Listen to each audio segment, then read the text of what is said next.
In today's video, I want to talk a little bit about domain-driven design. This is a book that came out in 2003 by Eric Evans and is something that I actually read a while ago, but it didn't really stick at the time. Back then, the problems I was solving wasn't really big enough, and so the solutions in this book really weren't applicable to me. But as I found myself doing more Elixir and Phoenix and solving much bigger problems, this book has come up a couple times. And so one of those times was when I was listening to the Elixir Wizards podcast. Their entire season 4 is based on application architecture, and domain-driven design came up multiple times.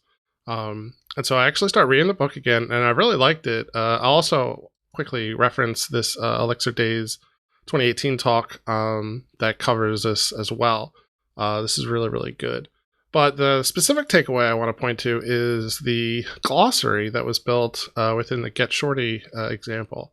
And so the idea of a glossary is basically a place to create a list of the ubiquitous language of your application. It's extremely helpful to get the entire team in alignment on how you talk about your problem, specifically in the code or in the database or in the error messages, or to current customers via support or to future customers via marketing. Making sure you are using the same terminology throughout is extremely important.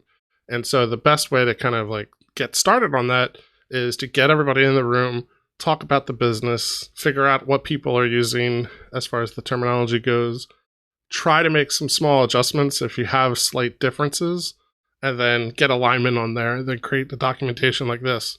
And in this documentation, you can even be specific as to why you made certain decisions. So in this case, we talk about how we call things links, but we also talk about the fact that a technical user might refer to it as a URL, and why we made this decision to kind of use link instead of URL.